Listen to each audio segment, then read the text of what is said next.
Sanemi and Gyomei versus upper moon one Kokushibo, जो कि demon slayer world में अब तक की सबसे इंटेंस फाइट है। और इस वीडियो में हम देखेंगे कि अपर मून वन अपनी सारी पावर्स यूज करने के बाद भी कैसे हार जाता है। और इस कमाल की फाइट को मैं पैनल बाय पैनल एक्सप्लेन करूंगा और किसी भी डिटेल को मिस नहीं करूंगा, भले ही वीडियो कितनी भी लंबी हो जाए। तो बिना टाइम वेस्ट किए स्टार्ट करते हैं इस कमाल की फाइट को।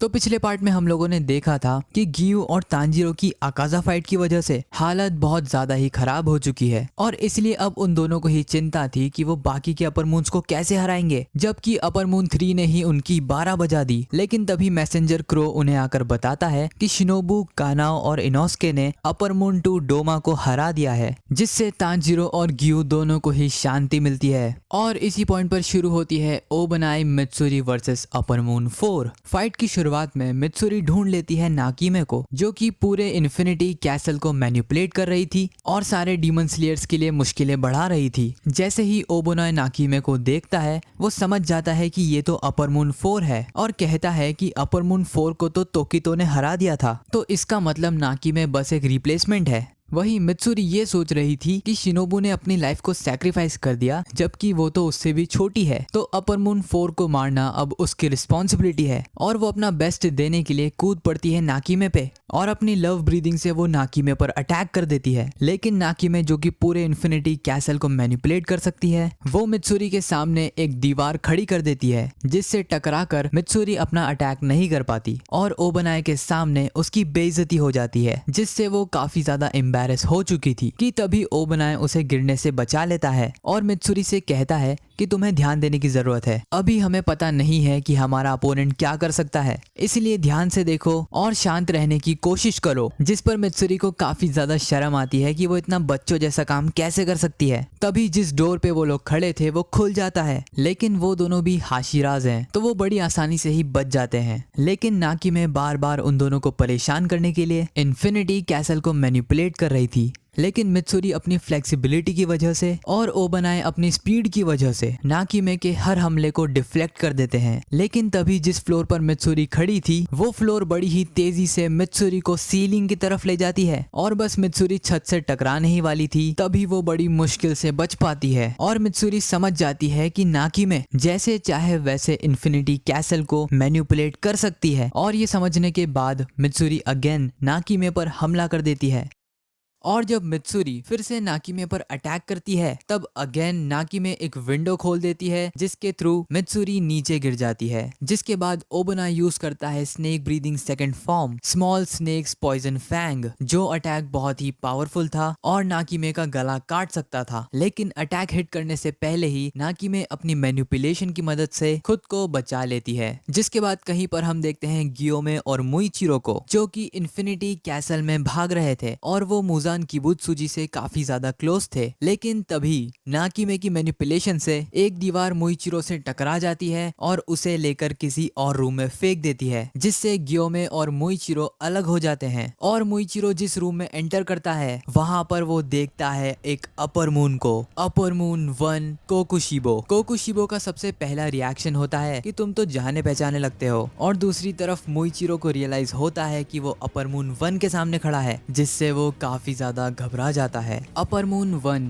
जो कि ट्रांसपेरेंट वर्ल्ड को आराम से देख सकता था, वो मुइचिरो की बॉडी को देखते हुए सोचता है कि इस बच्चे में कुछ तो खास बात है। और वहीं मुइचिरो ये सोच रहा था कि अपर मून 1 बाकी सारे अपर मून से कितना ज्यादा अलग है, उसमें कितनी पावर्स होंगी इसका अंदाजा लगाना तो मुश्किल है, लेकिन सिर्फ उसकी प्रेजेंस ही मैजेस्टिक है। साथ ही वो ये भी नोटिस करता है कि इस डीमन के पास तो एक स्वॉर्ड भी है, तो शायद ये इसकी ह्यूमन लाइफ में एक डीमन स्लेयर था। एकदम से ही मुइचिरो के हाथ कांपना शुरू कर देते हैं। उसके मन में कई सारे डाउट आने लगते हैं कि क्या वो इसे हरा भी सकता है। और मुइचिरो की बॉडी उसे लड़ने से मना कर रही थी, क्योंकि इस मोमेंट से पहले उसने कभी ऐसी प्रेजेंस को फील ही नहीं करा। तभी कोकोशिबो पूछता है कि तुम्हारा नाम क्या है, जिस पर मिस्ट हाशिरा कहता है तोकितो मुइचिरो, और कोकोशिबो समझ जाता है कि सुकीगुनी नाम अब एग्जिस्ट नहीं करता। मुइचिरो काफी ज्यादा कंफ्यूज था कि आखिर सुकीगुनी है क्या, जिस पर कोकोशिबो बताता है कि ये एक लेजेंडरी सरनेम था और जब मैं इंसान था तब मेरा सरनेम भी सुकीगुनी ही था। एंड ऑब्वियसली यार योरिची का सरनेम भी सुकीगुनी ही था। जिसके बाद कोकोशिबो एक बहुत ही बड़ा रिवील करता है कि तोकितो मुइचिरो उसी का डिसेंडेंट है। डीमन बनने से पहले कोकोशिबो की जो फैमिली थी, आगे चल के उसी फैमिली में मुइचिरो का जन्म होता है। और ये सुनकर ऑब्वियसली मुइचिरो काफी ज्यादा शॉक्ड रह जाता है। पहले तो मुइचिरो को यकीन ही नहीं होता है कि वो अपर मून 1 का डिसेंडेंट है और इसी से रिलेटेड उसके दिमाग में कई सारे सवाल आने लगते हैं। लेकिन वो खुद को शांत करता है क्योंकि इस टाइम कोई फर्क नहीं पड़ता कि वो किसका डिसेंडेंट है, अभी अपर मून 1 उसका ओपोनेंट है। खुद को शांत करने के बाद मुइचिरो अपनी तलवार पर हाथ रखता है अपने अटैक को लॉन्च करने के लिए और कोकोशिबो ये देखकर इम्प्रेस हो जाता है क्योंकि इतने इंटेंस माहौल में भी मुइचिरो ने खुद को काफी जल्दी शांत कर लिया और ऐसा सिर्फ एक सुकीगुनी का डिसेंडेंट ही कर सकता है। तभी मुइचिरो कोकोशिबो पर अटैक कर देता है। Mist breathing second form 8 layered mist, जो वैसे तो काफी पावरफुल अटैक था लेकिन कोकोशिबो बिना किसी दिक्कत के उसे डॉज कर लेता है। लेकिन साथ ही मुइचिरो की तारीफ भी करता है कि ये टेक्निक काफी ज्यादा पावरफुल है और उसे अपने डिसेंडेंट से ऐसी ही उम्मीद थी। तभी मुइचिरो लॉन्च करता है mist breathing 5th form sea of clouded mist, जो कि अगेन काफी ज्यादा स्मूथ अटैक था लेकिन कोकोशिबो इसे भी एफर्टलेसली डॉज कर लेता है। कोकोशिबो पावरफुल तो था ही लेकिन साथ ही उसका एक्सपीरियंस भी काफी ज्यादा है। वो कहता है कि तुम्हें देखकर ऐसा लगता है तुम 14 साल के हो और तुम्हारी एज के हिसाब से तुम्हारी टेक्निक्स काफी ज्यादा रिफाइंड है, साथ ही वो मेंटली भी काफी ज्यादा स्ट्रांग है। कोकोशिबो यहाँ पर कहता है कि तुम्हारे अंदर मेरा खून आज भी जिंदा है, जिसके जवाब में मुइचिरो अपना डीमन स्लेयर मार्क अनलॉक करता है और कहता है कि भले ही मैं तुम्हारा डिसेंडेंट हूँ लेकिन इतने सालों के बाद तुम्हारी खून की एक बूंद भी मेरे अंदर नहीं है। और कोकोशिबो ये देखकर भी हैरान था कि इतने सालों के बाद फाइनली किसी ने डीमन स्लेयर मार्क अनलॉक किया है। तभी मुइचिरो अपने मिस्ट ब्रीदिंग के 7th फॉर्म हेज को यूज करता है और ये अटैक इतना ज्यादा स्मूथ और इतना ज्यादा फास्ट था जितना कोकोशिबो ने भी एक्सपेक्ट नहीं करा था। लेकिन ऑफ कोर्स वो अटैक कोकोशिबो को हिट नहीं करता है। लेकिन इस पॉइंट पर कोकोशिबो अब खेलना बंद कर देता है और अपनी स्वॉर्ड को पहली बार निकालते हुए मुइचिरो का हाथ काट कर अलग कर देता है। इस अटैक से मुइचिरो काफी ज्यादा पैनिक मोड में आ जाता है क्योंकि ऑब्वियसली यार upper moon 1 breathing style use कर सकता है और ये मुइचिरो ने एक्सपेक्ट नहीं करा था। लेकिन बिना टाइम वेस्ट करे मुइचिरो अपने यूनिफॉर्म से अपने हाथ को बांधता है और अपने एक ही हाथ से कोकोशिबो पर अटैक कर देता है। लेकिन कोकोशिबो मुइचिरो की तलवार को पकड़ लेता है और मुइचिरो की ही तलवार को उसी के चेस्ट में घुसाकर एक पिलर पर टांग देता है। मुइचिरो के टैलेंट को देखते हुए वो उसे एक ऑफर देता है कि वो मुइचिरो को एक डीमन बना देगा और इजीली मुइचिरो एक अपर मून बन जाएगा और उसे बताता है कि अगर वो डीमन बन जाएगा तो उसका हाथ भी रीजनरेट हो जाएगा और उसका इतना कमाल का टैलेंट भी वेस्ट नहीं जाएगा। और साथ ही वो ये भी बताता है कि अगर मुजान ने उसे एक्सेप्ट कर लिया तो फिर मुइचिरो को किसी चीज से डरने की जरूरत नहीं पड़ेगी। और मुइचिरो जिसे बहुत ज्यादा ही दर्द हो रहा था उसे समझ नहीं आता है कि वो यहाँ से निकले कैसे कि तभी उस रूम में एंटर करता है गेन्या और कोकोशिबो के पीछे से उसे मारने के लिए अपनी गन को एम करता है और जैसे ही वो गोली चला देता है इंस्टेंटली कोकोशिबो उसके पीछे आकर खड़ा हो जाता है और बहुत ही बैडस तरीके से पूछता है कि क्या उसने अभी अभी सही कहा। और तभी गेन्या को रियलाइज होता है कि वो गोली चला पाता उससे पहले ही कोकोशिबो ने उसका हाथ काट दिया था और मुइचिरो ये देखकर बहुत ही घबरा जाता है। लेकिन उससे भी ज्यादा घबरा चुका था गेन्या, जो कि अपनी तलवार को निकालता है और कोकोशिबो पर हमला करता है। लेकिन ऑब्वियसली कोकोशिबो उसका हाथ काट देता है और गेन्या का खून पानी की तरह बहने लगता है। तभी गेन्या रियलाइज करता है कि सिर्फ हाथ ही नहीं कोकोशिबो ने उसकी आधी बॉडी को भी काट दिया है। ये देखते ही मुइचिरो अपनी सारी ताकत लगा देता है खुद को बाहर निकालने के लिए, लेकिन वो इतना ज्यादा थक चुका था कि वो ऐसा नहीं कर पाता है। कोकोशिबो को काफी ज्यादा अजीब लगता है जब वो देखता है कि गेन्या अभी भी नहीं मरा और उसे आज से 300 साल पहले एक इंसान की याद आती है जो कि गेन्या की तरह ही डीमंस को खाया करता था। लेकिन जब कोकोशिबो ने उसे बीच में से काटा था तब वो मर गया था, और क्योंकि गेन्या अभी भी नहीं मरा तो शायद उसे उसका गला काटना पड़ेगा, क्योंकि वैसे भी वो मार्केट में गेन्या जैसे फेक डीमंस को नहीं घूमने दे सकता। कोकोशिबो अपनी तलवार को निकालता है और गेन्या का गला काटने ही वाला था कि तभी वहाँ पर विंड हाशिरा सानेमी आ जाता है और अपने wind breathing fourth form rising dust storm से कोकोशिबो को पीछे हटने पर मजबूर कर देता है। सानेमी कोकोशिबो से कहता है कि वो अपर मून 1 का सर धड़ से अलग कर देगा, जिसके बाद वो अपने छोटे भाई गेन्या से कहता है कि तुमसे बेवकूफ भाई मैंने आज तक नहीं देखा, सिर्फ ताकि तुम लोग सरवाइव कर सको इसलिए मैंने अपनी मॉम तक को मार दिया। जिसके बाद गेन्या को याद आती है एक कन्वर्सेशन जिसमें तांजीरो ने उसे बताया था कि उसने सानेमी से किसी भी टाइप की नफरत को स्मेल नहीं करा, मतलब वो गेन्या से नफरत नहीं करता है, उल्टा सानेमी उससे सबसे ज्यादा प्यार करता है। फिर हम देखते हैं सानेमी को जो कि कहता है मैं बस चाहता था कि तुम एक नॉर्मल लाइफ जियो, तुम्हारी एक नॉर्मल शादी हो, तुम्हारे बच्चे हो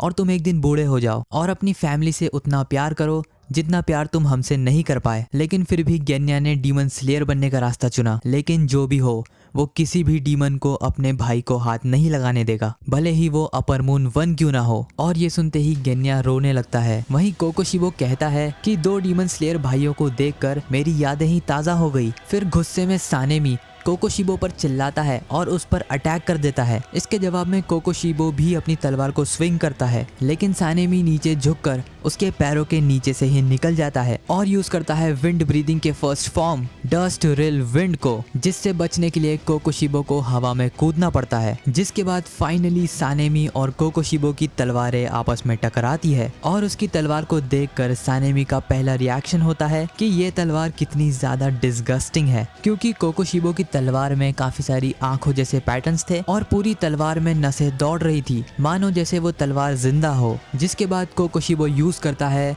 मून ब्रीदिंग के 5th फॉर्म को, जिसे सानेमी बेयरली ही डॉज कर पाता है। और सानेमी ये भी नोटिस करता है कि वो अपने अटैक्स को रिपीट कर सकता है बिना उसकी तलवार को हिलाए। जिसके बाद सानेमी यूज करता है विंड ब्रीदिंग 3rd फॉर्म को, लेकिन कोकोशिबो उसे भी काउंटर कर लेता है। कोकोशिबो नोटिस करता है कि सानेमी के पास काफी ज्यादा पावर्स हैं और इस वक्त वो अपने फुल पोटेंशियल में है। वहीं सानेमी अपर मून 1 की पावर्स को देखकर काफी ज्यादा कंफ्यूज था, लेकिन फाइनली वो इस नतीजे पर आता है कि कोकोशिबो के हर स्लैश में या कह लो हर अटैक में कई सारे अलग अलग स्लैशेस होते हैं। जैसा कि तुम उसके अटैक्स में देख ही सकते हो, कई सारे छोटे छोटे स्लैशेस भी होते हैं। और इससे सानेमी समझ जाता है कि मुइचिरो इस बंदे के सामने ज्यादा देर नहीं टिक पाया होगा। कोकोशिबो की इनसेन पावर्स को देखकर सानेमी बहुत ज्यादा ही एक्साइटेड हो जाता है और सानेमी के हिसाब से कोकोशिबो एक वर्थ किलिंग डीमन है। जिसके बाद सानेमी लॉन्च करता है विंड ब्रीदिंग के 2nd form purifying wind clause को, लेकिन कोकोशिबो इस अटैक को डिफ्लेक्ट कर देता है और जैसे ही वो ऊपर देखता है सानेमी ऊपर से उस पर हमला करने वाला था, लेकिन कोकोशिबो उसे ब्लॉक कर लेता है। लेकिन सानेमी के पास एक और सरप्राइज अटैक था जिसमें वो गेन्या की स्वॉर्ड को अपने पैरों से पकड़ता है और नीचे की तरफ से डायरेक्टली कोकोशिबो के गले पर हमला करता है, लेकिन कोकोशिबो इसे भी डॉज कर लेता है। जैसे जैसे फाइट आगे बढ़ती जाती है दोनों ही अपनी ब्रीदिंग टेक्निक्स को एनहांस करते हैं और अपनी पावर लेवल बढ़ाते हैं, लेकिन एक लिमिट को रीच करने के बाद सानेमी कोकोशिबो के सामने कमजोर पड़ने लगता है और कोकोशिबो का एक अटैक तो सानेमी के बहुत ही पास से निकलता है, जिससे सानेमी फ्रस्ट्रेट होने लगता है। मुइचिरो और गेन्या दोनों ही इससे काफी ज्यादा परेशान हो जाते हैं, क्योंकि इन दी एंड एक हाशिरा एक अपर मून से नहीं जीत सकता, खासकर अपर मून 1 से। तभी कोकोशिबो को याद आता है कि सेनगोकू एरा में उसने पहले भी एक विंड हाशिरा के साथ फाइट करी थी और वो हाशिरा भी सानेमी की जितना ही पावरफुल था। और तभी कोकोशिबो लॉन्च करता है मून ब्रीदिंग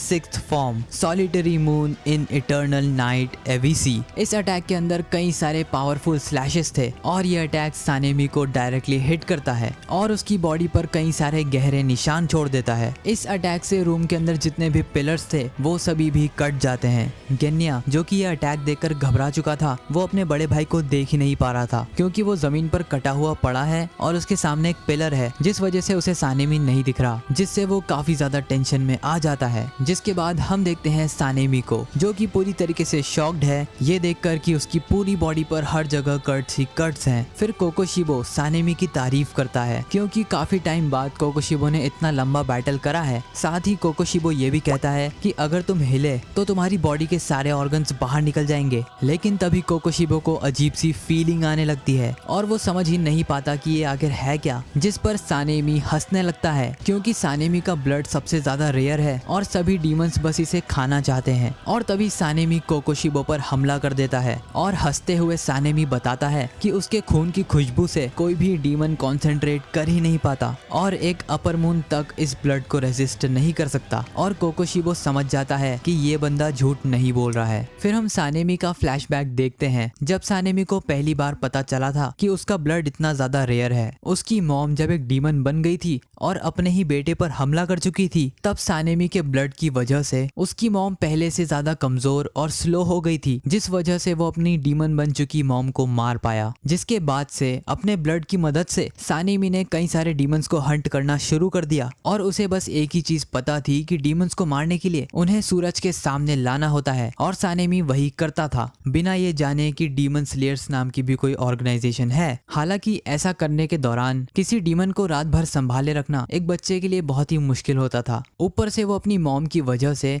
काफी हद तक ब्लाइंड भी हो गया था, तो दिक्कतें काफी ज्यादा बढ़ जाती थी। लेकिन किसी रैंडम डीमन को पकड़ते हुए सानेमी की मुलाकात होती है मासाचिका नाम के एक डीमन स्लेयर से, जो कि उसी डीमन को मारने आया था जिसे सानेमी ने मार दिया था। और तभी से सानेमी और मासाचिका काफी अच्छे दोस्त बन जाते हैं और सानेमी को ये भी पता चलता है कि डीमन स्लेयर नाम की कोई ऑर्गेनाइजेशन होती है। और बहुत ही कम टाइम में ये दोनों दोस्त इतने ज्यादा पावरफुल हो गए कि इन दोनों ने ही एक लोअर मून 1 को हरा दिया। हालांकि उस फाइट में मासाचिका मारा जाता है और सानेमी अकेला बचता है। जिसके बाद हम देखते हैं प्रेजेंट में सानेमी हमला कर देता है कोकोशिबो पे wind breathing 6th form black smoke storm से, और ये अटैक कोकोशिबो के बहुत ही क्लोज से निकल जाता है। सानेमी की बढ़ती ताकत और इस हालत में लड़ने की कैपेबिलिटी को देखकर कोकोशिबो इम्प्रेस हो जाता है। साथ ही वो ये भी कंक्लूजन निकालता है कि सानेमी ने अपनी मसल्स को टाइट कर रखा है ताकि उसके ऑर्गन्स शरीर के बाहर ना निकल जाए। और कोकोशिबो यहाँ तक कह देता है कि कोई आम इंसान इस लेवल तक नहीं पहुंच सकता। लेकिन तभी कोकोशिबो सानेमी की तलवार पर अपना पैर रख देता है और अपनी तलवार से बस उसका गला काटने ही वाला था कि तभी हमें एक और फ्लैशबैक दिखाया जाता है। जब सानेमी पहली बार कगाया ओबयाशिकी से मिलता है तब सानेमी काफी ज्यादा बदतमीज था। वो कगाया को स्माइल करते हुए देखता है और सानेमी को उस पर गुस्सा आने लगता है। सानेमी कहता है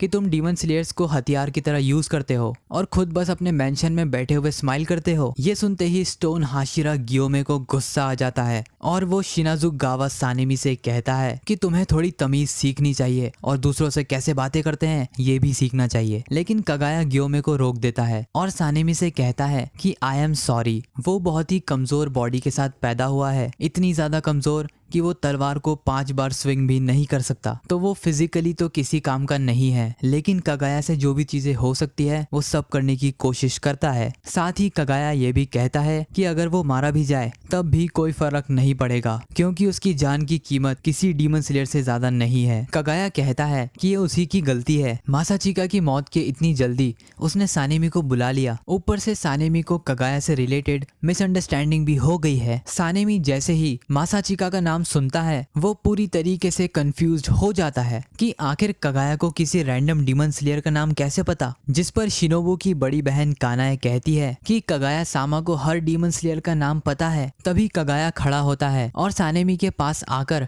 उसे एक लेटर देता है, जो लेटर उसी के दोस्त मासाचिका ने लिखा था। बेसिकली मासाचिका का एक भाई भी था जो कि काफी टाइम पहले एक डीमन की वजह से मारा गया था और उसे सानेमी के अंदर अपना छोटा भाई दिखता था। जब सानेमी उस लेटर को खोलता है और पढ़ता है तब उसके मुंह से एक भी शब्द नहीं निकलता है। कगाया का मानना था कि मासाचिका और कगाया दोनों का ही सपना सेम है कि लोग अपनी पूरी लाइफ जिए और बिना किसी अननेचुरल डेथ के आखिरी सांस तक खुश रहे। ये सारी चीजें सानेमी याद कर रहा था और प्रेजेंट टाइम में हम देखते हैं कि कोकोशिबो अपनी तलवार से सानेमी पर हमला करने ही वाला था। तभी सानेमी गेन्या की गन को बीच में अड़ा लेता है और कोकोशिबो पर ही शूट कर देता है। लेकिन ऑफ कोर्स अपर मून 1 अपनी तलवार से उन बुलेट्स को ब्लॉक कर लेता है। गुस्से में कोकोशिबो यूज करता है मून ब्रीदिंग के 3rd फॉर्म डेथ मून को और इससे पहले वो अटैक सानेमी को हिट करता सानेमी वहाँ से गायब हो जाता है और तभी एंट्री होती है द स्ट्रॉन्गेस्ट हाशिरा गियोमे की। और क्योंकि डीमन स्लेयर खत्म होने का नाम ही नहीं ले रहे थे, इसलिए कोकोशिबो काफी ज्यादा इरिटेट हो जाता है। गियोमे सानेमी से कहता है कि अपने घाव में टाके लगा लो, तब तक मैं इस डीमन को संभालता हूँ, जिस पर सानेमी हाँ कहता है और इस हाल में होने की वजह से गियोमे से माफी भी मांगता है। गियोमे इस बैटल के लिए तैयार होने लगता है और उसकी बॉडी को देखकर ही कोकोशिबो समझ जाता है कि ये बंदा बहुत ही ज्यादा पावरफुल है। कोकोशिबो कहता है कि पिछले 300 सालों में मैंने इतना पावरफुल इंसान कभी नहीं देखा। साथ ही कोकोशिबो ये भी कहता है कि इसकी बॉडी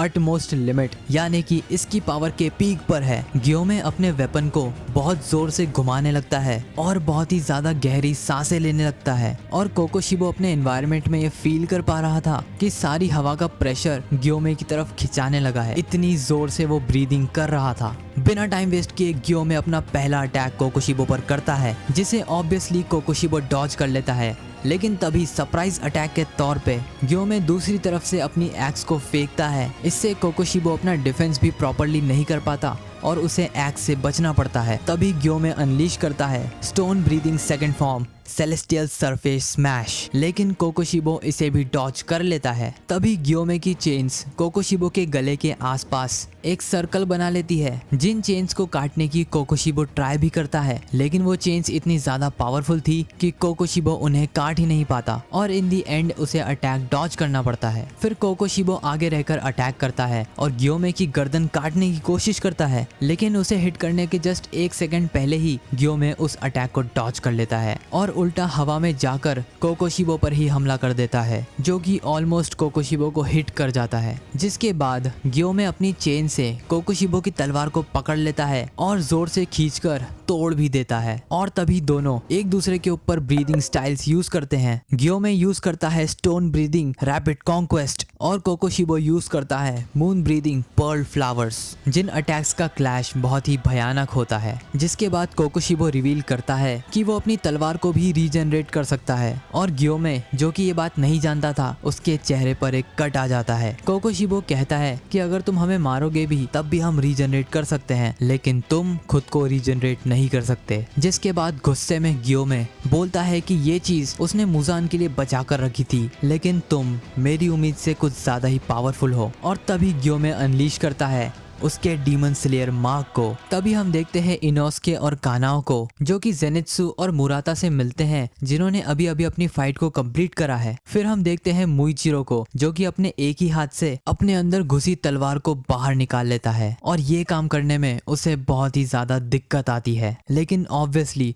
वो ज्यादा देर तक ऐसे नहीं लटका रह सकता था। मुइचिरो दर्द से करारते हुए जमीन पर गिरता है और एक कपड़ों से अपने वुंड्स को बांध लेता है। मुइचिरो जानता था कि ऐसी हालत में वो ज्यादा काम नहीं आएगा, लेकिन जो भी मदद उससे हो सकेगी वो अपना बेस्ट देगा। ये सोचकर वो अपनी तलवार उठाता है और फाइट की तरफ भागने लगता है कि तभी उसे दिखता है गेन्या, जो कि मुइचिरो से कह रहा था कि क्या तुम मुझे कोकोशिबो के बाल उठाकर दे सकते हो, जो कि जमीन पर पड़े हुए हैं, जिन्हें खाकर गेन्या रीजनरेट कर सकता है और वो भी इस फाइट में अपना कंट्रीब्यूशन देना चाहता है। जिसके बाद हम देखते हैं गियोमे और कोकोशिबो के फेस ऑफ को, जहां पर कोकोशिबो कहता है कि तुमने भी अपना मार्क अवेकन कर लिया। कोकोशिबो कहता है कि दिखने से तो तुम 27 साल के लगते हो और जो भी इंसान मार्क अनलॉक करता है वो 25 साल से ज्यादा नहीं जी पाता। और अपने इतने ज्यादा एक्सपीरियंस से कोकोशिबो बता सकता है कि गियोमे 24 घंटे के अंदर अंदर मारा जाएगा। कोकोशिबो कहता है कि तुमने इतनी ज्यादा मेहनत करी, अपनी बॉडी को इतना ज्यादा रिफाइन बनाया, लेकिन क्या मतलब सिर्फ 27 साल की उम्र में डीमन स्लेयर मार्क अनलॉक करने से तुम मारे जाओगे और तुम्हारा सारा टैलेंट और पावर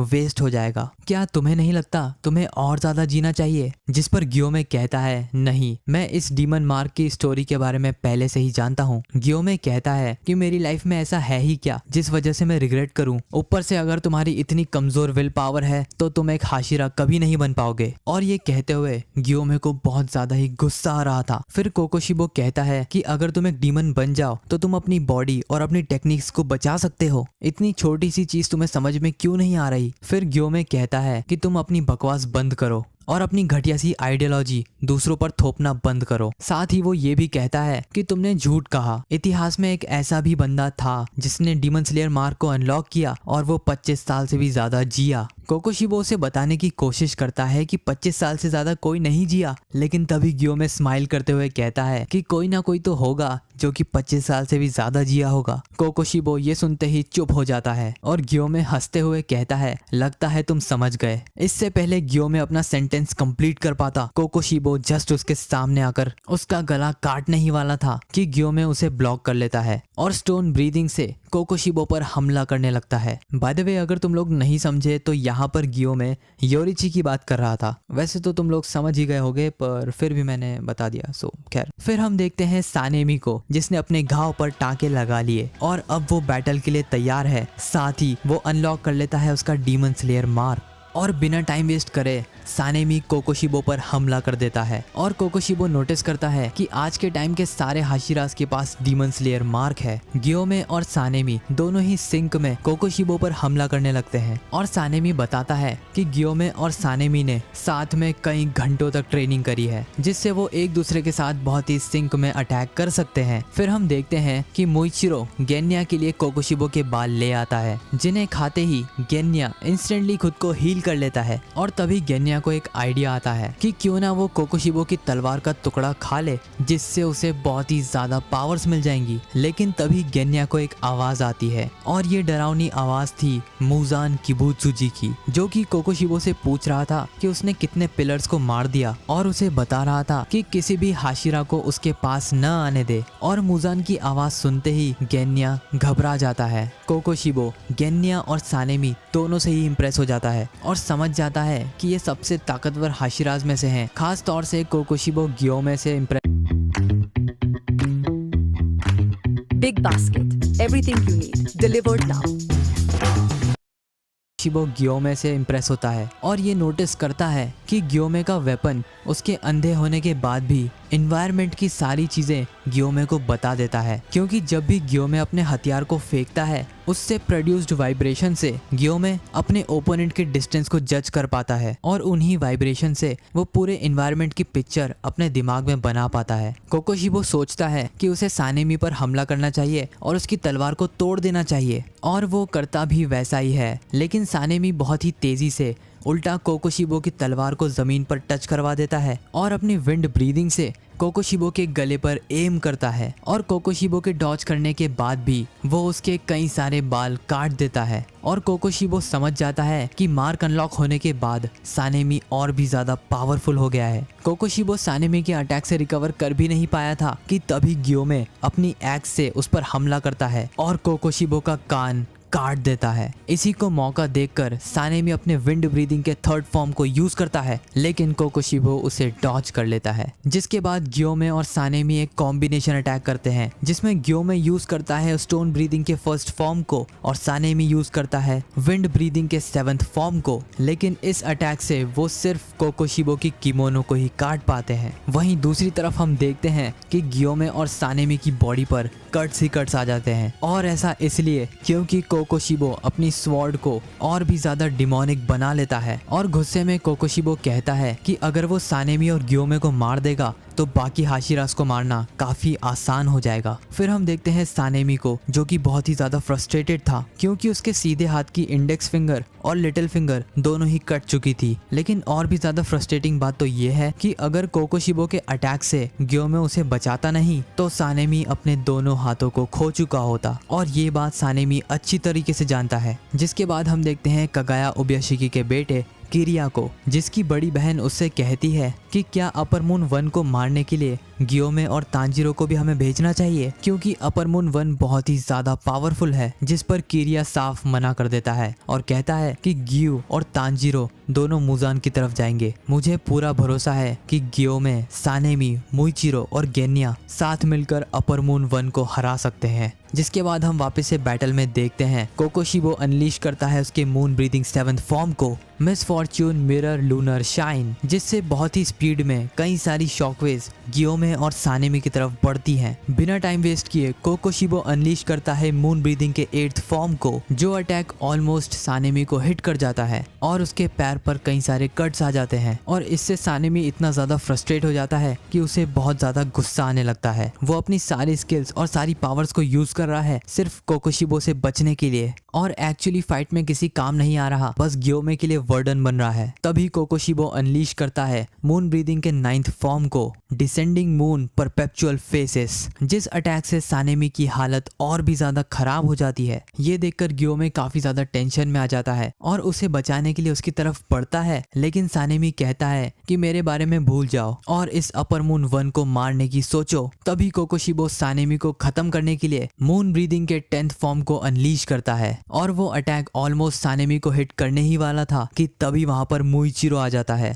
और सानेमी को बचा लेता है, ये कहते हुए कि वो सानेमी को मरने नहीं देगा। जिसके बाद हम देखते हैं गेन्या को, जो कि काफी दूर से इस बैटल को देख रहा था। वो एक्चुअली तो मदद करना चाहता था, लेकिन वो कोकोशिबो की पावर से बहुत ही ज्यादा डरा हुआ था कि किसी भी सेकंड कोकोशिबो आकर उसे काट देगा। लेकिन तभी उसे याद आती है मुइचिरो, ग्योमे और उसके बड़े भाई सानेमी की, और तभी उसे तांजीरो की एक बात याद आती है कि सबसे कमजोर इंसान में ही सबसे ज्यादा पोटेंशियल होता है, क्योंकि एनिमी का मानना है कि तुम सबसे ज्यादा कमजोर हो तो तुम उसका क्या ही बिगाड़ पाओगे, इसीलिए वो सबसे कम ध्यान देगा तुम्हारे ऊपर और बस वही मौका होगा एक अनएक्सपेक्टेड ब्लो देने का। और यही सोचते हुए गेन्या अपनी पॉकेट से कोकोशिबो की टूटी हुई तलवार निकालता है और अपना बेस्ट देने के लिए कोकोशिबो की तलवार को निगल जाता है। ग्योमे यूज करता है उसकी स्टोन ब्रीदिंग के 6th फॉर्म को, लेकिन कोकोशिबो उसे इंटरप्ट कर देता है मून ब्रीदिंग के 16th फॉर्म को यूज करके। इस पॉइंट तक ग्योमे काफी ज्यादा फ्रस्ट्रेटेड हो जाता है क्योंकि कोकोशिबो के पास अनगिनत मूव्स हैं। फिर ग्योमे पूरी तरीके से कंसंट्रेट करने लगता है कि आखिर कोकोशिबो की बॉडी मूव कैसे कर रही है और उसके सेंसेस इतने ज्यादा फास्ट कैसे हैं। कोकोशिबो अपना एक और पावरफुल अटैक करने के लिए ग्योमे की तरफ बढ़ता है और तभी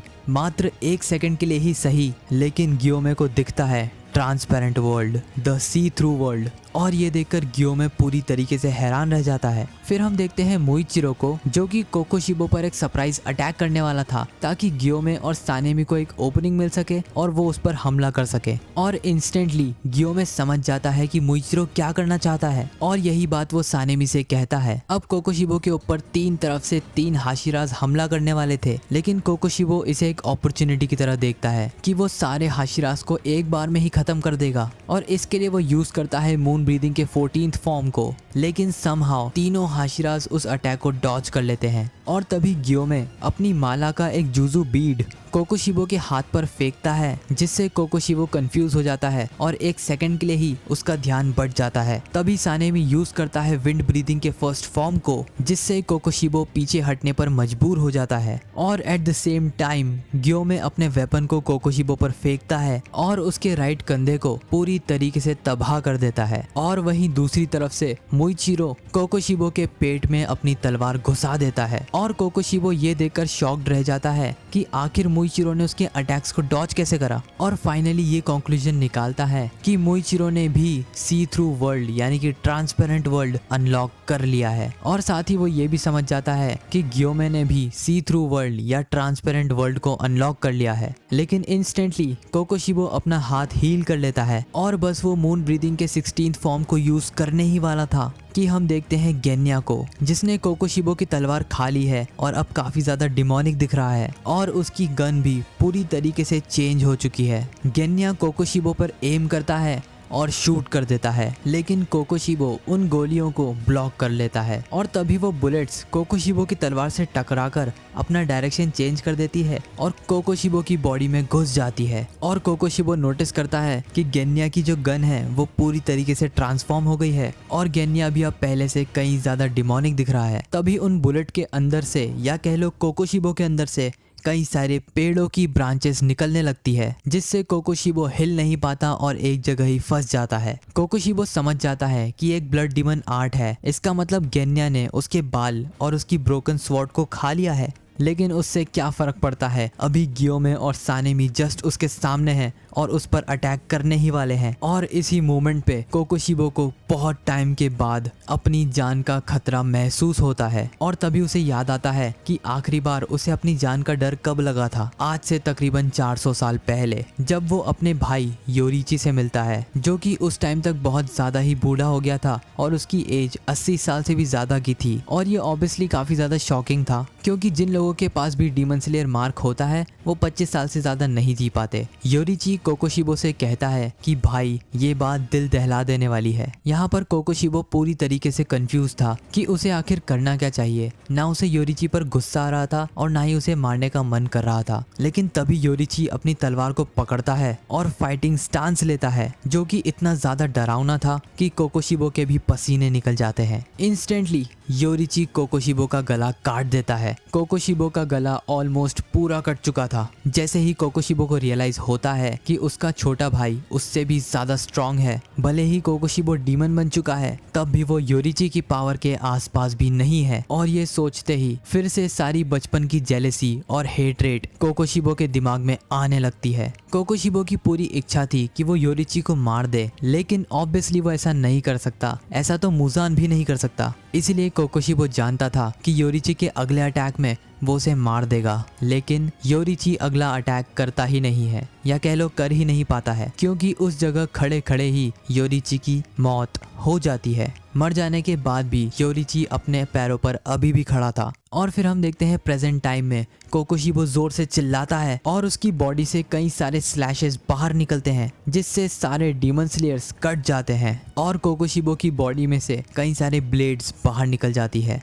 मोइचिरो पूरी ताकत से अपनी ब्लेड को पकड़ लेता है और सोचने लगता है कि अब वो मरने वाला है और मरने से पहले वो किसी काम नहीं आया। वहीं दूसरी तरफ गेन्या बीच में से आधा कट चुका था। इस सब के बाद भी गियोमे और सानेमी फिर से कोकोशिबो पर हमला करते हैं। मोइचिरो अपनी ब्लेड को और ज्यादा ताकत से पकड़ता है और सडनली उसकी तलवार का कलर रेड होने लगता है और इससे कोकोशिबो को बहुत ज्यादा ही दर्द होने लगता है, बिल्कुल ऐसे जैसे उसकी बॉडी के ऑर्गन्स आग में जल रहे हो। और क्योंकि कोकोशिबो का ध्यान थोड़ी देर के लिए बट गया था, सानेमी अपनी सारी ताकत लगाकर कोकोशिबो के गले पर हमला करता है। वहीं दूसरी तरफ जमीन पर लेटा हुआ गेन्या अपनी ब्लड डीमन टेक्निक को एक्टिवेट करता है और कोकोशिबो की पीठ में से एक पेड़ उग जाता है, जिससे फ्रस्ट्रेट होकर कोकोशिबो डिसाइड करता है कि वो गेन्या को पूरी तरीके से काट देगा। लेकिन समहाउ वो उसका अटैक लॉन्च ही नहीं कर पाता और इसी बात का फायदा उठाकर गियोमे उसके सर पर हमला कर देता है। लेकिन समहाउ कोकोशिबो खुद की गर्दन को उड़ने से बचा लेता है। तभी गियोमे अपने एक्स को नीचे से कोकोशिबो पर फेंकता है,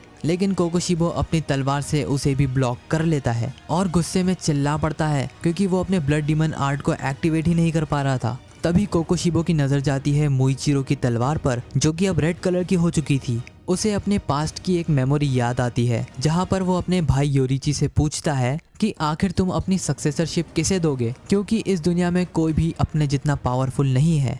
जिसके जवाब में योरिची उससे कहता है कि हम उतने भी महान नहीं हैं जितना तुम हमें समझते हो। ऐसा दिन जरूर आएगा जब आने वाली जनरेशन हमारी पावर्स को एक्सीड कर जाएगी। हमें किसी भी चीज की चिंता करने की जरूरत नहीं है। मुझे आने वाली जनरेशन्स पर पूरा भरोसा है। फिर हम देखते हैं कि सानेमी हवा में छलांग लगाता है और गियोमे के वेपन पे अपनी तलवार को जोर से हिट करता है ताकि वो कोकोशिबो की गर्दन को काट सके। और तभी उन दोनों के ही वेपन्स का कलर चेंज होकर ब्राइट रेड हो जाता है एंड अपनी पूरी ताकत लगा देने के बाद फाइनली वो कोकोशिबो का गला काट देते हैं। सर कटते ही जो चीज कोकोशिबो को याद आती है वो थी योरिची के वर्ड्स कि कैसे हमारी आने वाली जनरेशन्स हमें सरपास कर देंगी और वो जनरेशन्स हमसे भी ज्यादा स्पेशल होंगी। और ये कहते ही योरिची स्माइल करता है। फिर कोकोशिबो को समझ में आने लगता है कि जिन डीमन स्लेयर से वो फाइट कर रहा है वो सच में स्पेशल है। इन डीमन स्लेयर्स ने कई सारे अपर मून्स को हरा दिया और हर बार अपने लिमिट्स को सरपास किया। अपर मून्स जो कि इनसे कई ज्यादा पावरफुल हैं। हमारे पास कई सारे एडवांटेजेस थे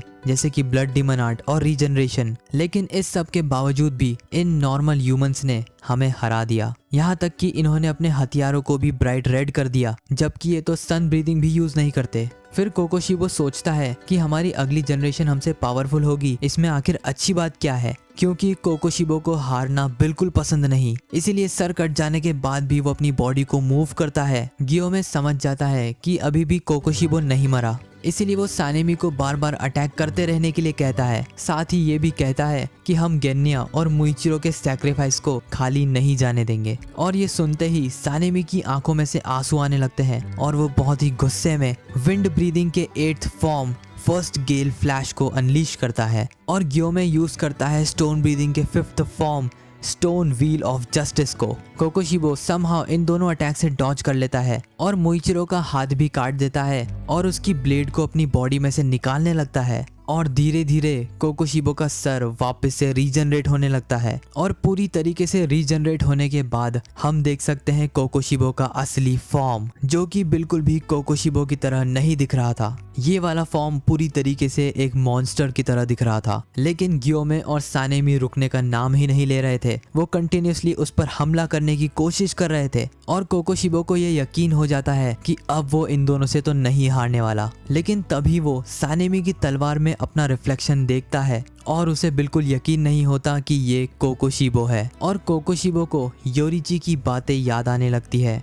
योरिची उससे पूछता है कि तुम्हें इस दुनिया का सबसे ताकतवर सामुराई ही बनना था ना, जो सुनकर कोकोशिबो चुप रह जाता है। जिसके बाद योरिची कहता है कि तुम्हारे बाद सबसे स्ट्रॉन्ग सामुराई मुझे ही बनना है। और तभी कोकोशिबो खुद से पूछता है कि क्या ये सामुराई का फॉर्म है, क्या ये सच में वही है जो कि मैं चाहता था। एंड सडनली वो नोटिस करता है कि जहाँ पर मोइचिरो ने उसे तलवार से काटा था वो जगह धीरे धीरे डिसइंटीग्रेट होने लगती है और कोकोशिबो का ध्यान बढ़ते ही गियोमे और सानेमी अपने वेपन से कोकोशिबो का न्यू ग्रोन हेड फिर से धड़ से अलग कर देते हैं। धीरे धीरे कोकोशिबो की बॉडी डिसइंटीग्रेट होने लगती है, लेकिन कोकोशिबो सोचने लगता है कि मैं इतनी जल्दी नहीं मर सकता। और तभी उसे याद आता है जब योरिची ने उससे कहा था this is heart wrenching brother. और इसी के साथ फाइनली कोकोशिबो या अपर मून 1 की मौत हो जाती है। इसके बाद कोकोशिबो खुद से सवाल पूछने लगता है कि क्या इसीलिए मैं इतना लंबा जिया?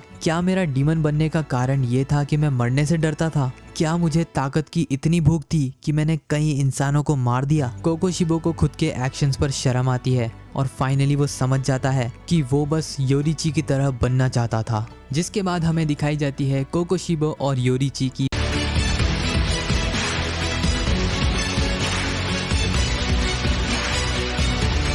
IPO season is here.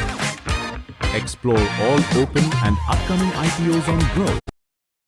कोकोशिबो और योरिची की बैक स्टोरी। लेकिन इससे पहले हम बैक स्टोरी को जाने, तुम लोगों से एक छोटी सी रिक्वेस्ट है कि इस वीडियो पर कोई भी लाइक एम नहीं है, बट इस वीडियो पर एक कमेंट्स टारगेट है विच इज 1000 कमेंट्स। वैसे तो मुजान वाली नेक्स्ट वीडियो नेक्स्ट संडे तक अपलोड हो जाएगी, लेकिन अगर तुम लोग उससे पहले ही 1000 कमेंट्स करवा देते हो तो मैं वीडियो उससे भी जल्दी अपलोड कर दूंगा। तो फटाफट से जाके कमेंट कर दो और तुम्हें तो पता ही होगा मैं सभी कमेंट्स का रिप्लाई करता हूँ। खैर बैक टू द वीडियो। कोकोशिबो के पास्ट को वो खुद ही नरेट करता है। कोकोशिबो हमें बताता है कि जो लोग किसी से जलते नहीं हैं वो बहुत ही लकी होते हैं और वो इतने लकी इसलिए होते हैं क्योंकि कभी भी वो ऐसे इंसान से नहीं मिले जो इंसान पूरी तरीके से परफेक्ट हो और उसे हराने का कोई रास्ता ना हो। कोकोशिबो बताता है कि योरिची और वो ट्विंस ब्रदर थे और जिस टाइम पर वो पैदा हुए थे उस टाइम पर लोग ट्विंस को अनलक्की मानते थे क्योंकि ट्विंस में हमेशा सक्सेशन के लिए लड़ाइयाँ होती थी। योरिची जब पैदा हुआ था तब उसके सर पर एक अजीब सा बर्थ मार्क था और क्योंकि वैसे भी ट्विंस अनलक्की होते हैं इसलिए उनके फादर ने एक ऑर्डर दिया योरिची को मार देने का। लेकिन जैसे ही ये बात योरिची की मॉम को पता चली उन्होंने अपना आपा ही खो दिया और अपने हस्बैंड पर ही अटैक कर दिया। जिसके बाद ये फैसला हुआ कि जैसे ही योरिची 10 साल का होगा उसे मंदिर भेज दिया जाएगा और एक प्रीस्ट बना दिया जाएगा। और वैसा ही होता है। दोनों ट्विंस ब्रदर्स को एक दूसरे से दूर रखा जाता है और इसी वजह से मिचिकात्सु को योरिची पर बहुत दया आती थी। बाय द वे कोकोशिबो का ह्यूमन लाइफ में नाम था मिचिकात्सु। जहाँ एक तरफ मिचिकात्सु को सारी चीजें प्रॉपर मिला करती थी, प्रॉपर ट्रेनिंग, खाना और कपड़े मिला करते थे, वहीं योरिची को कुछ भी नहीं मिलता था। उसे एक छोटा सा कमरा दे दिया था जहाँ पर कम से कम फैसिलिटीज थी और उसका बाहर निकलना भी अलाउड नहीं था। और इसी वजह से मिचिकात्सु को अपने भाई पर बहुत दया आती थी। जब भी उसकी मॉम अपने कमरे से बाहर निकलती थी योरिची दौड़कर उसकी मॉम को जाके गले लगा लेता था और हमेशा उनसे चिपक कर ही रहता था। फिर एक दिन जब मिचिकात्सु के फादर नहीं देख रहे थे तब वो चुपके से योरिची के रूम में घुस जाता है और वहां जाकर उसे खुद के हाथों से बनाई हुई फ्लूट देता है। योरिची एक बहुत ही अलग टाइप का बच्चा था जो कि ना तो कभी स्माइल करता था और ना ही कभी किसी से बात करता था और इसीलिए लोगों का मानना था कि वो बहरा है और उसे कुछ भी सुनाई नहीं देता। फिर एक दिन जब दोनों भाई 7 साल के थे तब मिचिकात्सु उसकी रेगुलर ट्रेनिंग कर रहा था। योरिची चुपचाप मिचिकात्सु को ट्रेनिंग करते हुए देख रहा था और तभी उसने पहली बार कुछ बोला। वो मिचिकात्सु से पूछता है कि क्या तुम्हारा सपना स्ट्रॉन्गेस्ट सामुराई बनने का है? और एकदम से योरिची के मुंह से ये सुनकर मिचिकात्सु शॉक्ड रह जाता है और उसके हाथों से तलवार भी नीचे गिर जाती है। तभी योरिची स्माइल करता है और कहता है कि अगर तुम स्ट्रॉन्गेस्ट बनोगे तो मैं सेकंड स्ट्रॉन्गेस्ट बनूंगा। हालांकि मिचिकात्सु को उस पर दया जरूर आती थी, लेकिन वो उसे पसंद नहीं करता था क्योंकि वो समझता था कि योरिची एक क्राई बेबी है जो अपनी मॉम को देखकर बार बार उनके पास भाग जाता है और ये सब सिर्फ कायरो की निशानी है। जिसके बाद से योरिची रोज स्वॉर्ड ट्रेनिंग के टाइम पर दूर से खड़ा होकर ट्रेनिंग को देखा करता था।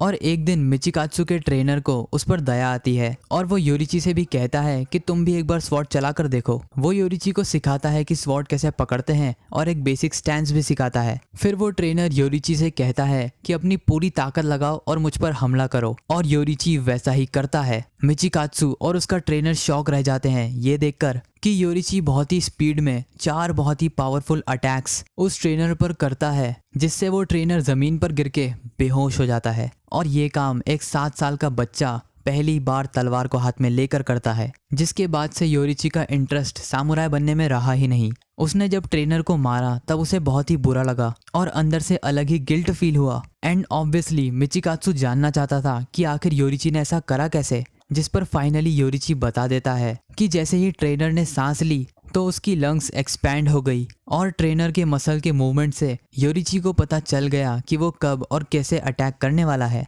7 साल का मिचिकात्सु जब ये सुनता है तब उसे समझने में बहुत दिक्कत आती है, लेकिन वो इतना तो समझ गया था कि योरिची को जिंदा चीजों के आर पार दिखता है। और इससे मिचिकात्सु में पहली बार जेलस की फीलिंग आती है कि आखिर योरिची इतना ज्यादा टैलेंटेड कैसे हो सकता है। लेकिन इतना गिफ्टेड होने के बाद भी योरिची को फाइट में कोई इंटरेस्ट नहीं है। योरिची कहता है कि सामुराई बनने से तो बेटर होगा कि मैं तुम्हारे साथ पतंग उड़ाऊं। और उसी रात मिचिकात्सु समझ जाता है कि योरिची के कमाल के टैलेंट की वजह से उल्टा मिचिकात्सु को ही मंदिर भेज दिया जाएगा प्रीस्ट बनने के लिए। मिचिकात्सु ये सब सोच ही रहा था कि तभी वहां पर योरिची आ जाता है और वो मिचिकात्सु को बताता है कि उनकी मॉम अब इस दुनिया में नहीं रही और कल सुबह सुबह वो ये घर छोड़कर चला जाएगा। लेकिन वो मिचिकात्सु को कभी भी नहीं भूलेगा और उसकी दी हुई ये फ्लूट वो मरते दम तक अपने पास रखेगा।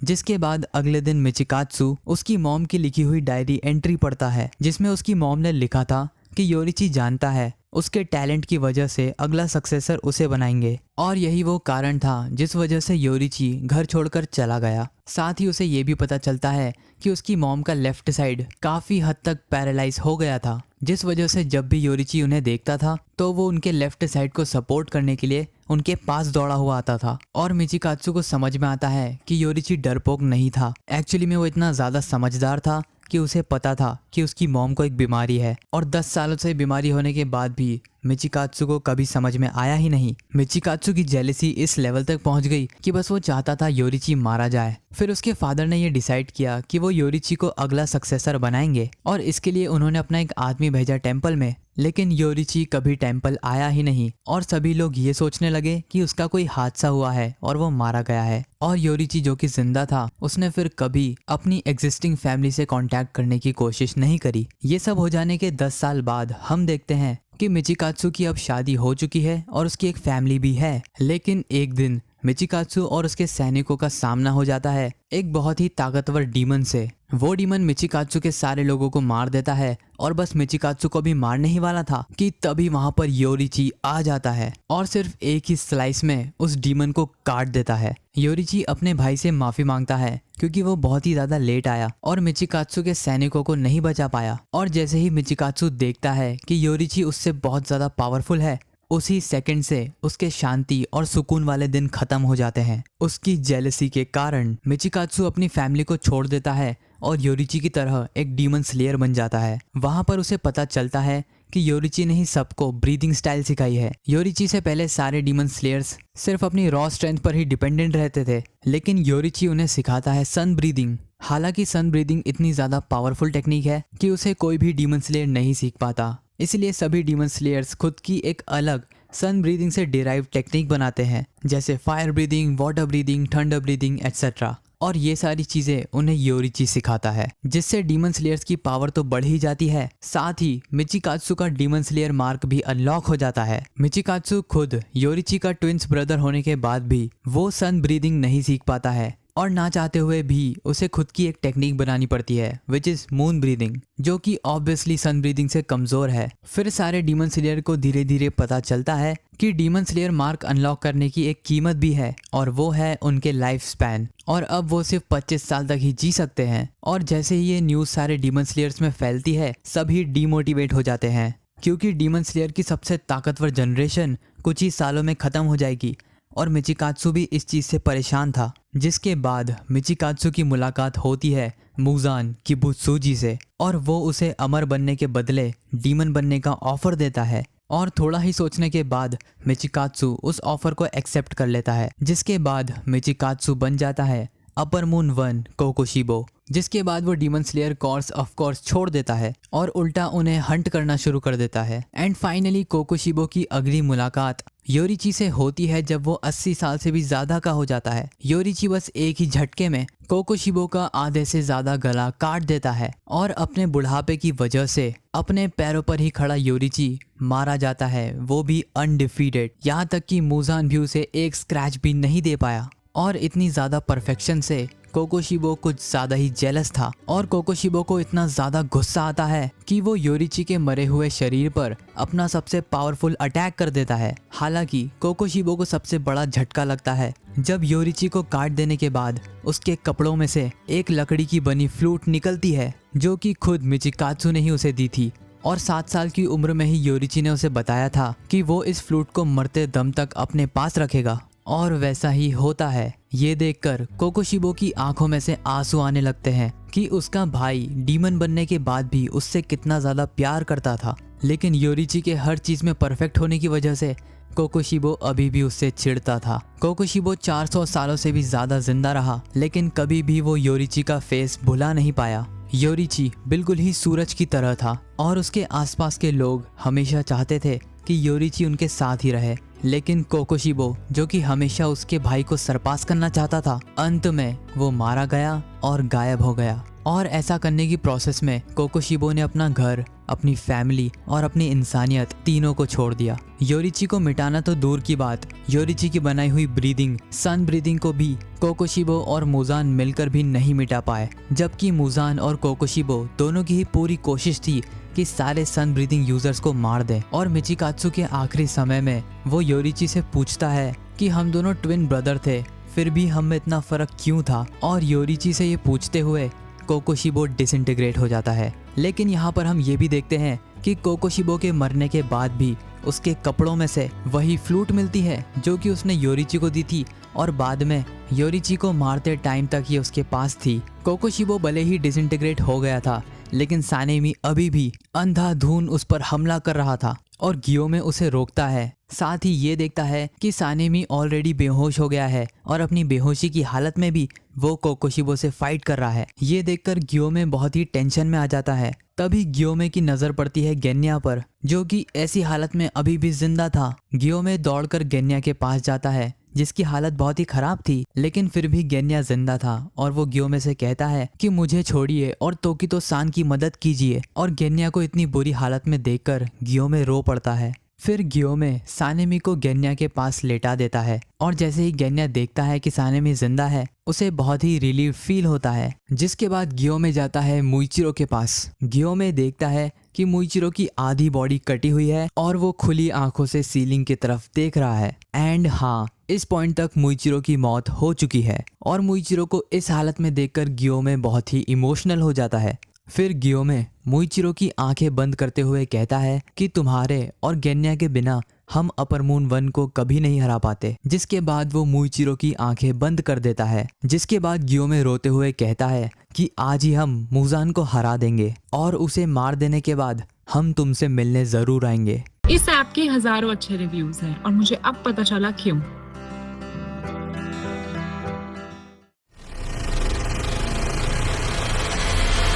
बालागे कैसे किराया से Take the free hair test.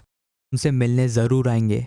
जैसे ही मुइचिरो इस वर्ल्ड में आंखें बंद करता है, उसकी आंखें खुलती है आफ्टर लाइफ में, जहां पर उसका भाई यूचिरो तोकितो जस्ट उसके सामने ही खड़ा था, जो कि रोते हुए मुइचिरो से कहता है कि तुम यहाँ मत आओ, अभी तुम्हारा मरने का टाइम नहीं है। ये सुनते ही मुइचिरो भी रोने लगता है, क्योंकि उसने इतनी मेहनत करी, लेकिन उसका भाई अभी भी उसकी तारीफ नहीं कर रहा है और उल्टा उसे वहाँ से जाने के लिए कह रहा है। यूइचिरो उससे कहता है कि तुमने आखिर इतनी मेहनत करी ही क्यों, जबकि तुम वहाँ से भाग सकते थे। जिसका जवाब मुइचिरो देता है कि भले ही मैं मारा जाता, लेकिन मैं अपने दोस्तों को नहीं छोड़ सकता था। जिसके बाद मुइचिरो कहता है कि जब से हमारी फैमिली मारी गई है तब से हमने काफ़ी बुरा टाइम देखा है, लेकिन फिर जब वो डीमन स्लेयर बना तब उसने कई सारे नए दोस्त बनाए और बहुत ही थोड़े टाइम के लिए ही सही, लेकिन अपने दोस्तों के साथ बहुत ही क्वालिटी टाइम स्पेंड करा। और भले ही कैसी भी सिचुएशन हो, मुइचिरो भागा नहीं और इसलिए उसे किसी भी बात का रिग्रेट नहीं है। इसलिए वो अपने भाई से कहता है कि प्लीज़ मेरी लाइफ को पॉइंटलेस मत बोलो, क्योंकि सिर्फ तुम्हारे ऐसा कहने से उतना दर्द होता है जितना पूरी लाइफ टाइम में मुझे आज तक नहीं हुआ। जिस पर यूइचिरो सॉरी कहता है और बोलता है कि वो बस चाहता था कि तुम मारे ना जाओ, जैसे कि मैं और हमारे पेरेंट्स मारे गए। जिसके बाद हम देखते हैं सानेमी को, जिसे होश आ चुका था और वो गेन्या को ऐसी हालत में देखकर बहुत ही ज्यादा शॉक था। सानेमी चिल्लाने लगता है और कहता है कि मैं तुम्हें समहाउ ठीक कर दूंगा। जिस पर गेन्या कहता है कि अब उसका कुछ भी नहीं हो सकता और वो सानेमी से सॉरी कहता है और माफ़ी मांगता है कि वो किसी काम का नहीं था। जिस पर सानेमी रोते हुए उसे ऐसा कहने से मना करता है और सानेमी को थैंक यू बोलते हुए गेन्या डिसइंटीग्रेट हो जाता है। सानेमी कहता है कि वो गेन्या को प्रोटेक्ट कर ही नहीं पाया और वो किसी काम का नहीं है। और मरने से जस्ट पहले गेन्या कहता है कि तुम अब तक के सबसे बेस्ट भाई थे और मेरी आखिरी विश यही रहेगी कि तुम मेरी तरह बेमौत ना मारे जाओ।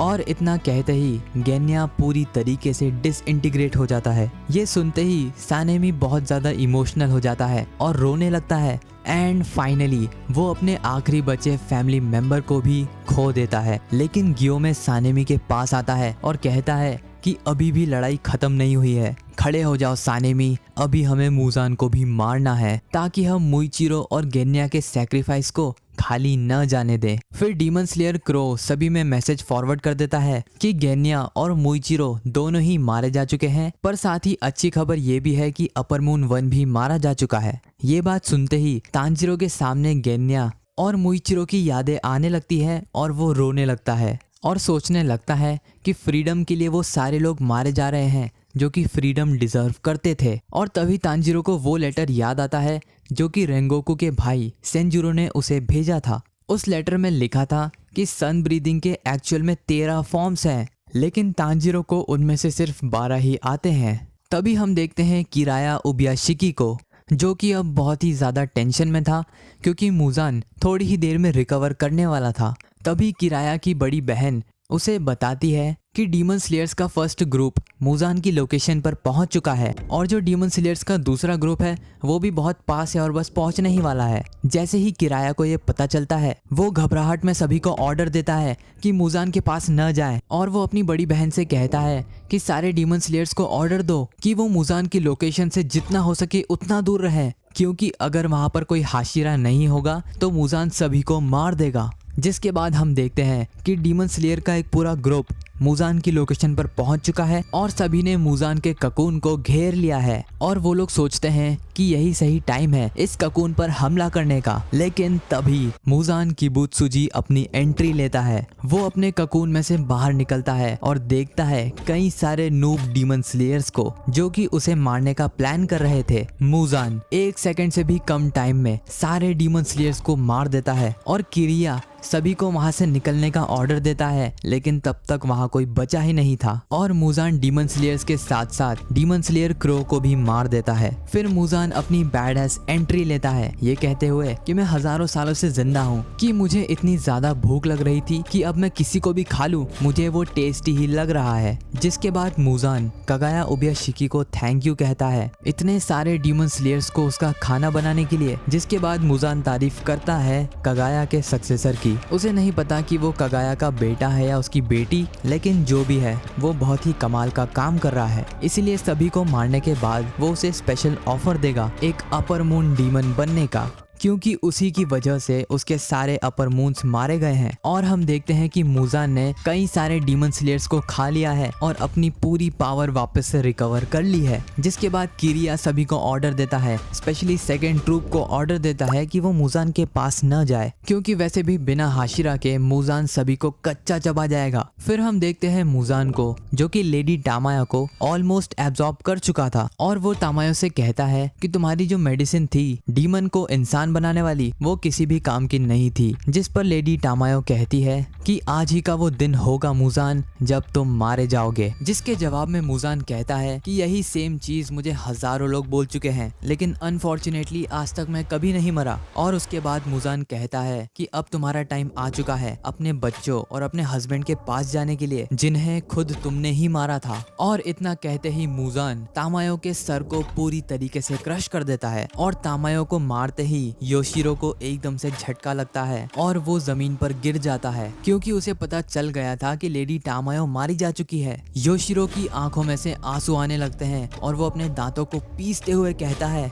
कि मूजान को इसकी कीमत चुकानी पड़ेगी। जिसके बाद हम देखते हैं डीमन स्लेयर की सेकंड टीम को, जिन्हें मूजान एक ही झटके में सभी को मार देता है। और किरिया उन सभी से यही कहता रह जाता है कि मूजान के पास मत जाना, लेकिन अनफॉर्चुनेटली सारे डीमन स्लेयर मारे जा चुके हैं। मूजान फिर बड़े ही बैडेस्ट तरीके से कहता है कि उनमें से कोई भी मेरे काम का नहीं था, अब मुझे खुद ही डीमन स्लेयर्स को मारना होगा और आज की रात डीमन स्लेयर्स का नरसंहार होगा। और बड़े ही डरावने तरीके से अपने ट्रू फॉर्म में मूजान एक स्माइल देता है। और इसी पैनल के साथ ये वीडियो खत्म हो जाती है, और इसी के साथ इन्फिनिटी कैसल आर्क भी ऑलमोस्ट खत्म हो चुका है। मैक्सिमम 1 या 2 चैप्टर्स बचे होंगे, जो कि मैं next video which is sunrise countdown arc, उसमें मैं इसके भी थोड़े बहुत चैप्टर्स कवर कर लूंगा, क्योंकि इसके बाद से मूजान और सारे हाशिरास की फाइनल फाइट होने वाली है। बट वो वाली वीडियो कुछ ज्यादा ही लंबी हो सकती है, शायद 1 या 2 घंटे की। खैर जो भी हो, उस वीडियो को मैं नेक्स्ट संडे